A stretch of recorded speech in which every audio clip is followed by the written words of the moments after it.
کوئی شکر کی پٹی بھی باندھ نہیں تھا. حضرت ایوب 18 سال بیمار رہے. زوجہ کہنے لگی دعا کر لو, تو آپ فرمانے لگے بی بی سے کہ صحت کتنی دیر رہی؟ اس نے کہا 60 سال. تو آپ فرمانے لگے ذرا بیماری کو بھی 60 سال گزر لینے دو, پھر دعا بھی کر لیں گے. یہ دعا کی, اللہ یہ لفظ کہے, اللہ نے صحت دے دی, تندرستی آ گئی. ایک دن گھر میں بیٹھے بیٹھے زوجہ کہنے لگی کہ ایوب یہ بتاؤ دکھ اچھے کہ سکھ؟ آپ فرمانے لگے سارے دن ہی اللہ کے ہیں, پر دکھ بڑے اچھے تھے. مجھ سے پوچھو تو دکھ بڑے اچھے تھے. کہا کس طرح؟ تو حضرت ایوب فرمانے لگے جب میں بیمار تھا تو 24 گھنٹے میں ایک دفعہ میرا رب میرا حال پوچھا کرتا تھا. ایک دفعہ میرا اللہ پوچھتا تھا ایوب تیرا حال کیا ہے؟ فرماتے ہیں 12 گھنٹے تو لذت ہی رہتی تھی کہ میرے رب نے میرا حال پوچھ لیا, اور اگلے 12 گھنٹے میں انتظار کرتا تھا مالک حال دوبارہ کب پوچھے گا. فرمانے لگے اب صحت تو ہو گئی ہے, پر اب میرا رب میرا حال تو نہیں نہ پوچھتا. بھائی مشکلات جو ہوتی ہیں وہ تو تجھے سجا دیتی ہیں, سوار دیتی ہیں. تجھے یاد آتا ہے کوئی اپنا, جب تجھے درد ہوتی ہے نا, تکلیف ہوتی ہے, پھر تیرا دل کرتا ہے کوئی کندھا ملے جہاں میں سر رکھ کے رہوں. پھر اسی لیے تو کسی درویش سے کسی نے پوچھا تھا اپنا کون ہوتا ہے؟ تو کہا جو تجھے دکھ کے وقت یاد آئے وہ تیرا اپنا ہے. جو تجھے عین آزمائش کے وقت یاد آئے اور تجھے اس کا نمبر فوراً تیرے موبائل پہ چلنے لگے, وہ تیرا اپنا سجن ہے جس کو تو دکھ کے وقت یاد کرے. تو بھائی مشکلات کے بعد جو اللہ آسانی دیتا ہے. حضرت ابراہیم کو آگ میں بھی پھینکا گیا, حضرت ابراہیم علیہ السلام کو ستایا بھی گیا, نکالا بھی گیا, لیکن جب ان مشکلات سے گزرے تو میرا رب فرماتا ہے وَإِذِ ابْتَلَىٰ إِبْرَاهِيمَ رَبُّهُ بِكَلِمَاتٍ فَأَتَمَّهُنَّ قَالَ إِنِّي جَاعِلُكَ لِلنَّاسِ إِمَامًا. کہا جب ابراہیم پورے اترے تو پھر ہم نے انہیں امام بنا دیا. یا اللہ کس طرح کی امامت دی؟ فرمایا میں نے اتنی اعلیٰ شان عطا کی ہے کہ اپنے لاڈلے رسول کو جناب ابراہیم کی نسل میں پیدا فرما دیا ہے. میں نے مصطفیٰ کو ان کی نسل میں پیدا کر دیا, قیامت تک کے لیے ان کا وقار بڑھا دیا. اللہم صلی علی محمد وعلی آل محمد کما صلیت علی ابراہیم وعلی آل ابراہیم. ان کی عظمت بڑھا دی, اس لیے کہ جب وہ آزمائش سے گزر کر کے آئے پھر جو آسانی دی. میرے نبی پاک صلی اللہ علیہ وسلم نے دین ابراہیمی کی بہت ساری چیزوں کو رکھا, کہا میں ملت ابراہیمی پہ ہوں. جب کوئی مشکلات کو عبور کر کے آتا ہے, جب کوئی تکلیفیں سہ کر کے آتا ہے, اس کے لیے جو اجر ہوتا ہے, اس کے لیے جو پھر اللہ کتنی ذرا بڑی توجہ کیجئے گا. لوگ سمجھتے ہیں فلاں آدمی مشکل میں ہے تو شاید مشکل میں ہی رہے گا, فلاں آزمائش میں ہے تو شاید میرا اللہ فرماتا ہے ایک مشکل دے کے میں 2 آسانیاں بھی دوں گا. تم مشکل دیکھ رہے ہو, مشکل نہ دیکھو, وہ جو اس کو بعد میں آسانی آنے والی ہے, اور ڈبل جو میں اس پر نعمت کرنے والا ہوں اس کو دیکھو. حضرت یوسف کو بھائیوں نے کنویں میں ڈال دیا تھا, اور جب کنویں سے نکلے تو مصر کے بازاروں میں بکے, اور پھر زلیخا نے الزام لگایا تو حالات بگڑ گئے. حضرت یوسف کو جیل جانا پڑا. کتنی کٹھن زندگی تھی, لیکن میرے مالک کو کچھ اور ہی منظور تھا.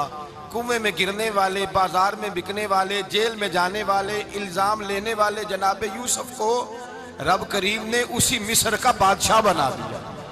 اللہ پاک نے اسی مصر کا حکمران بنا دیا. یاری تیری سونا ہے پر ازمیشاں تیریاں اگ, اے سونا پرکھیا جاوند آئی پہلو نال اگاں دے لگ. اس کے لیے تھوڑا سا جتن کرنا پڑتا, تھوڑے کٹھن حالات سے گزرنا پڑتا, تھوڑی آزمائشوں کا روپ دیکھنا پڑتا. ہم چاہتے ہیں کہ ہمیں چھیڑے کوئی نہ کوئی تکلیف نہ آئے, کوئی آزمائش. یہ ہو نہیں سکتا میرے بھائی, نامی کوئی بغیر مشقت نہیں ہوا. 100 بار جب عقیق کٹا تب جا کر نگی ہوا. ہم چاہتے ہیں کہ ہمیں کچھ بھی دقت نہ آئے, مشکلات نہ آئے, اور مشکلات تو انسان کو سنوارتی ہیں بھائی, وہ تو نکھارتی ہیں. کبھی پوچھا کرو جا کر کے کسی گندم کے دانے سے کہ تو کہاں سے ہو کے آیا ہے, کہاں سے نکل کے آیا ہے, تو وہ بتلائے گا کہ بڑے مشکل مراحل سے گزرا ہوں, اور پھر اللہ نے مجھے طاقت دی ہے کہ میں انسان کے وجود کا حصہ بناؤں. تو بھائی کٹھن مراحل, آزمائشیں, تکلیفیں, یہ انسان کو بڑا انسان بنا دیتی, یہ اس کے لیے ترقیوں کا پیش خیمہ ہوتی.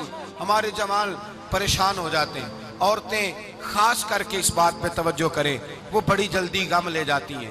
وہ کہتی ہیں جانے میرا کچھ ہوگا ہی نہیں, جانے میرا کچھ ہو ہی نہیں سکتا. میرے بھائی درجنوں اور بیسیوں لوگ ایسے ہیں جن کی اولادیں نہیں تھی لیکن نام ان کا ان سے بھی زیادہ ہے جو بڑے بڑے صاحب اولاد. حضرت خواجہ معین الدین اجمیری کو جانتے ہیں آپ لوگ؟ نہیں، جو جانتے ہیں وہ بولیں، جانتے ہیں جی؟ لو جی، کافی سارے جانتے ہیں، تھوڑے جی رہ گئے نا۔ جانتے ہیں نا خواجہ صاحب کو؟ ان کے کسی بیٹے کو جانتے ہوں؟ نہیں جانتے، نہیں جانتے، نہیں جانتے آپ ان کے بیٹے کو۔ حضرت خواجہ معین الدین اجمیری رحمۃ اللہ تعالیٰ علیہ کے بیٹے کو نہیں جانتے، لیکن ویسے آپ ہندوستان میں کسی آدمی کو چھیڑ کے دیکھیں، وہ کہے گا میں خواجہ صاحب کا روحانی بیٹا ہوں، میں اولاد۔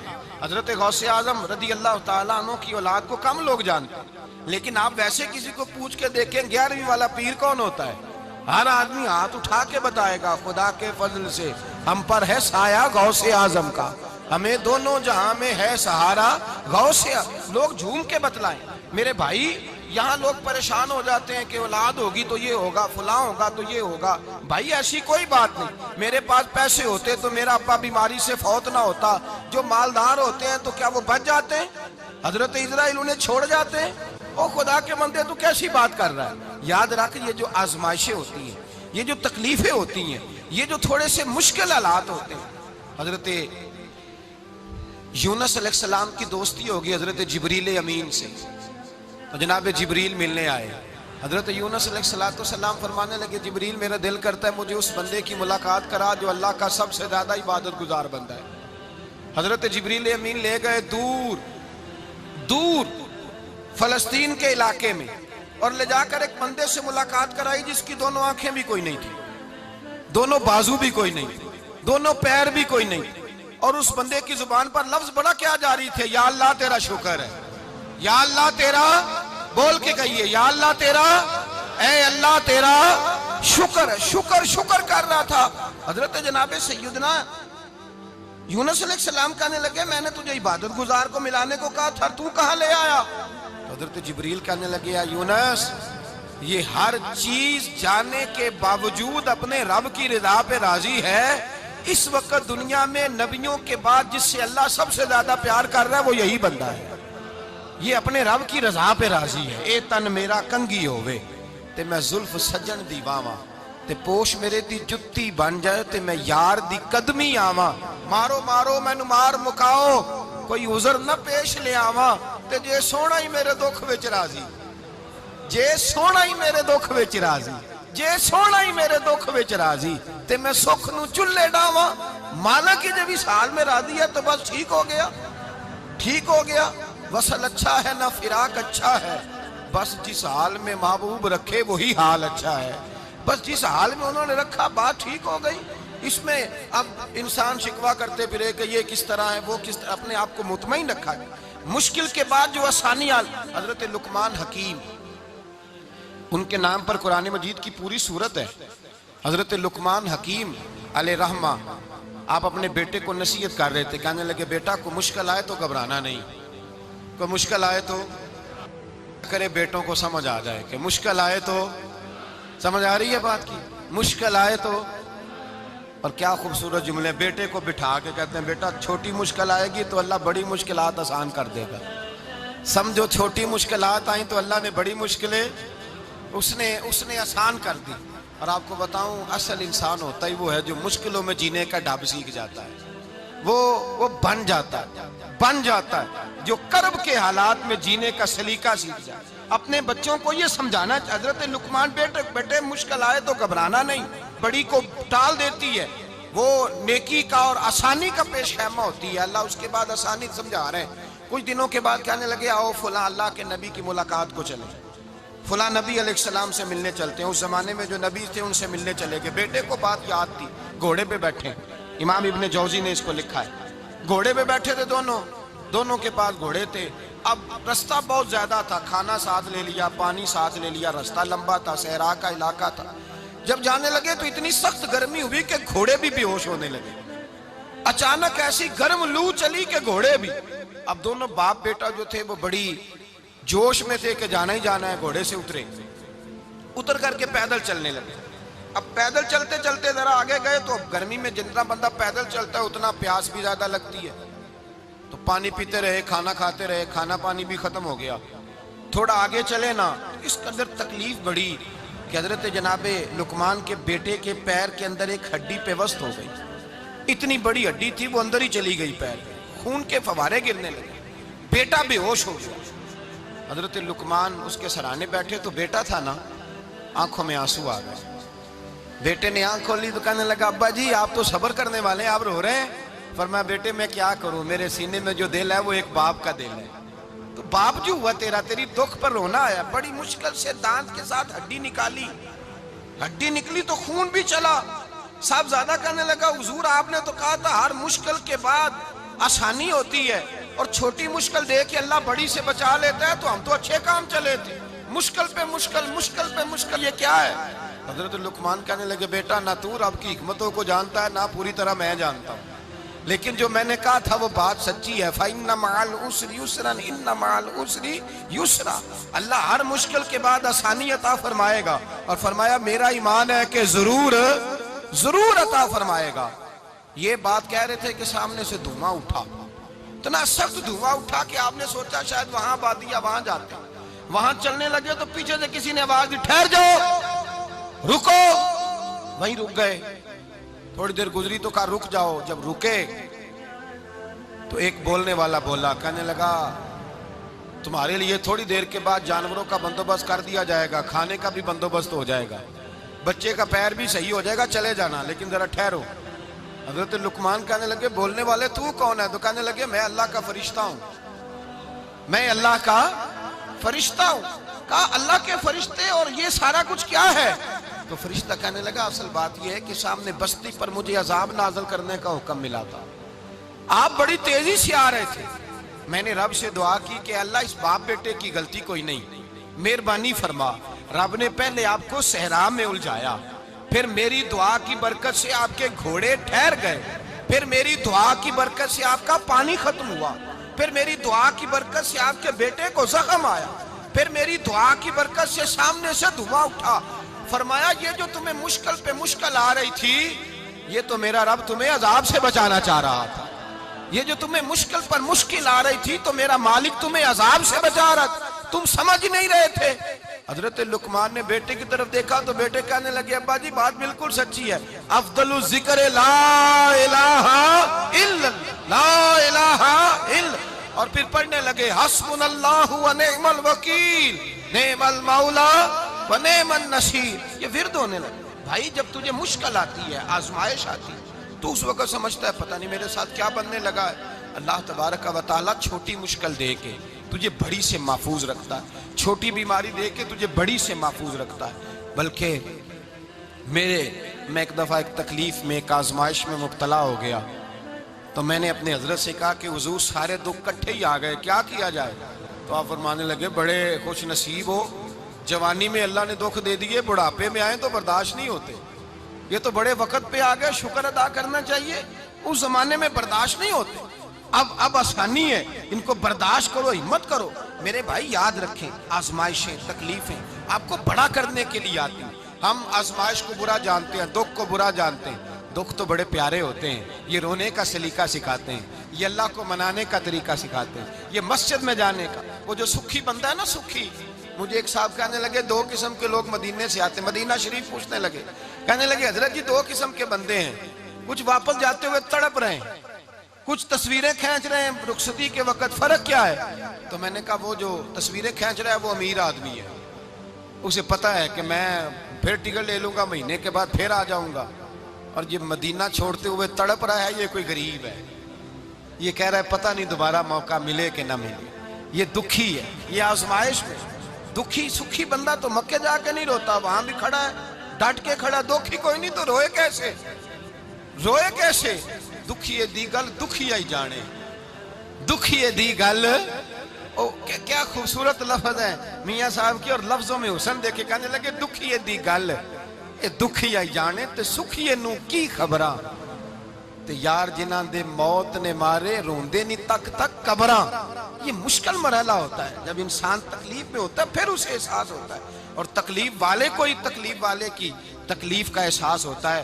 جب آپ کو اللہ مشکل دیتا ہے تو سمجھ لیں رب آسانی دینا چاہ رہا ہے، جب تیز دھوپ آتی ہے تو سمجھ لیں اللہ گرم ہوا گزار کے ٹھنڈی بارش برسانا چاہ رہا ہے، اور جب چاروں طرف سے گھٹن ہو، پنجابی میں کہتے ہیں گمہ لگ جائے، تو پھر سارے بول کے کہتے ہیں اب جو طوفان آئے گا وہ سخت ہی آئے گا، اس لیے کہ گھٹن جتنی زیادہ ہوتی ہے پھر فضل بھی اتنا۔ جن لوگوں نے تکلیفیں زیادہ سہی تھی رب نے عزتیں بھی زیادہ ہی عطا فرمائی، جن لوگوں نے تکلیفیں زیادہ سہی نا انہیں اللہ نے درجہ بھی۔ حضرت بلال حبشی نے بڑی تکلیف سہی، مارا کرتا تھا امیہ، بڑا مارتے تھے، اتنا مارتے تھے کہ موٹے، آپ نے کبھی دیکھے ہیں دیہاتوں میں موٹے موٹے پائے ہوتے تھے چار پائیوں کے، موٹے موٹے پان کی چار پائیاں اور بڑی چار پائیاں کافر بچھا کے بیٹھ جاتے اور حضرت بلال حبشی کے پیر ان کے نیچے رکھ دیتے، ہاتھ ان کے نیچے رکھ دیتے، آگ لوہا گرم کر کے اس کے اوپر ننگے بدن لٹا دیتے۔ مکے نے بڑی آزمائشیں دیکھی، پھر اسی مکے نے مدینے نے عجیب رنگ دیکھا کہ میرے نبی معراج سے واپس آئے اور حضور نے عظمت دی، فرمایا بلال یار تیرا بڑا مقام ہے، تو مدینے میں چل رہا تھا اور میں جنت میں تیرے قدموں کی آواز سن رہا تھا، کتنا تیرا مقام ہے، کتنا تیرا درجہ ہے، میں وہاں تیرے چلنے کی آواز سن رہا تھا۔ حضرت ابو بکر صدیق رضی اللہ تعالیٰ عنہ نے اس زمانے میں حضور کی نوکری کی جب دوسرا جانثار کوئی نہیں تھا، سارے لوگ تانے دیتے، کہتے ابو بکر تو اکیلا ہی سیانا ہے، سارا مکہ مخالفت کرتا ہے، تو جان ہی نہیں چھوڑتا، سارا زمانہ مخالفت کرتا۔ ابو بکر صدیق نے مال بھی دیا، جان بھی دی، شہزادی حضرت عائشہ بھی دی حضور کی خدمت میں، ہر چیز لٹا دی۔ دنیا کو پتا اس دن چلا جس دن میرے رسول پاک صلی اللہ علیہ وسلم مسجد نبی میں بیٹھے تھے، درجنوں صحابہ تھے، حضور نے فرمایا ابو دردہ کو تو بلاؤ۔ جناب ابو دردہ حاضر ہوئے تو کہتے ہیں حضور کا چہرہ دیکھا تو ناراضگی ہے چہرے پہ، میں نے دیکھتے ہی کہا حضور آپ مجھ سے ناراض ہیں؟ حضور نے فرمایا ہاں میں ناراض ہوں۔ جب یہ لفظ کہے تو میں کانپنے لگا، حضور ناراض ہو گئے؟ میں نے کہا یا رسول اللہ میری غلطی۔ تو نبی پاک نے فرمایا تو میرے ابو بکر کی عظمت نہیں جانتا؟ حضور جانتا ہوں۔ حضور کیا ہوا؟ نبی پاک نے فرمایا کل تو گلی میں گزر رہا تھا، ابو بکر بھی گزر رہا تھا، تو نے سوچا ہی نہیں تو میرے ابو بکر کے آگے آگے چل رہا تھا؟ یہ خیال ہی نہیں آیا تجھے پتا نہیں کہ جس نے میرے ساتھ نیکی کی میں نے بدلہ چکا دیا ہے، ابو بکر کا بازو تھام کے اللہ کی بارگاہ میں لے جاؤں گا، میرا رب بھی اسے بدلے عطا فرمائے گا۔ یہ عظمت، یہ شان، یہ بلندی اور رفعت مشکلات سے گزرنے کے بعد ملی۔ میرے نبی پاک صلی اللہ تعالیٰ علیہ وسلم کے ساتھ مولا کائنات شیر خدا حضرت علی نے 9 سال کی عمر سے وفات شروع کی اور تا دم آخری حضرت علی نے وفا کی مصطفیٰ سے، کٹھن مراحل سے گزرے، کٹھن مراحل سے۔ حضرت علی کہتے ہیں میں ہر جنگ میں ہر جہاد میں ساتھ تھا، پر جس دن مکے اور مدینے سے آنے والوں کو حضور بھائی بھائی بنا رہے تھے، مہاجر اور انصار کو بھائی بھائی بنا رہے تھے، فرماتے ہیں میں تنہا کھڑا تھا، کوئی کسی کا بھائی بن گیا، کوئی کسی کا بھائی بن گیا، میں اکیلا کھڑا تھا اور میں سوچ رہا تھا کہ یار میں کدھر جاؤں۔ کہتے ہیں میں اس حد تک آیا کہ میرے آنسو بہنے لگے، لیکن میری مشکلات کو آسانی تب ملی جب مدینے کے چاند دھیرے سے اٹھے، میرے قریب آئے، میرا بازو تھاما اور فرمایا علی باقی سارے بھائی بھائی بن گئے ہیں، انت اخی فی الدنیا والآخرہ، تو میرا بھائی ہے، دنیا میں بھی میرا بھائی ہے، قیامت کے دن بھی میرا بھائی ہے۔ حضور نے اعزاز دیا اور غدیر خم کے موقع پر حضرت علی کا بازو تھام کے کھڑا کر کے حضور نے فرمایا من کنت مولا ہوں فہذا علی مولا، فرمایا جس کا میں مولا ہوں اس کے علی بھی مولا ہے۔ محبوب پاک سید عالم صلی اللہ علیہ وسلم نے جن لوگوں نے مشکلات برداشت کی پھر ان کو اعزاز ملا، ان کو درجے ملے، ان کے لیے جو آسانی۔ حضرت عثمان غنی نے صحابہ میں سب سے زیادہ مظلومیت کاٹی، سب سے زیادہ مظلومیت، 40 دن پانی بند رہا، کھانا بند رہا، تکلیف اور آزمائش کا وقت ہوا۔ امام جلال الدین سیوطی رحمت اللہ تعالیٰ علیہ الحاوی الفتاوی میں لکھتے ہیں، کہتے ہیں جب حضرت عثمان غنی پر کھانا اور پانی بند تھا، ایک شام حضرت عبداللہ بن سلام ملنے گئے، اس شام، اس صبح جس شام حضرت سیدنا عثمان غنی شہید ہوئے، جناب عبداللہ ابن سلام کہنے لگے عثمان تیرا کیا حال ہے، کس پوزیشن میں ہے؟ تو کہتے ہیں جناب عثمان غنی کہنے لگے عبداللہ آج میں بڑا سکھ میں ہوں۔ کہا 40 دن بیت گئے، کھانا نہیں آیا، پانی نہیں آیا، تو آج کیوں سکھی ہو؟ فرمانے لگے آج مدینے کی سامنے والی گلی میں نے مصطفیٰ کا دیدار کیا ہے، اور نبی پاک صلی اللہ علیہ وسلم نے فرمایا عثمان اگر تو کہے تو تیرے لیے پانی کا بندوبست کر دیا جائے، تیری مشکل آسان ہو جائے، اور اگر تو کہے تو تیرے لیے وہ آسانی کی جائے کہ آج تو میرے پاس آ کے روزہ افطار کر لے۔ تو حضرت عثمان غنی کہنے لگے میں نے مصطفیٰ سے عرض کیا حضور مجھے یہاں کا سوق نہیں چاہیے، مجھے وہ آسانی چاہیے جو آپ کے پاس افطار سے ملے گی۔ فرمانے لگے آج میں رخصت ہو جاؤں گا، افطار رسول اللہ کے پاس کروں گا۔ حضرت عبداللہ ابن سلام فرماتے ہیں پھر اس شام حضرت عثمان شہید ہو گئے۔ لوگ کہنے لگے عثمان شہید ہو گئے، اور میں کہنے لگا نہیں، انہوں نے جا کے نبی پاک کے دسترخوان پہ روزہ افطار کر لیا ہے۔ روزہ افطار بھائی، پھر بعد میں جو آسانی ملی ان لوگوں، جو ان لوگوں کو درجات نصیب ہوئی۔ کٹھن حضرت عبداللہ مزنی حضور کے غلام تھے، قبیلہ مزن کے رہنے والے، والد فوت ہو گئے، چچا نے پالا تھا، اسلام قبول کر لیا، چچا اسلام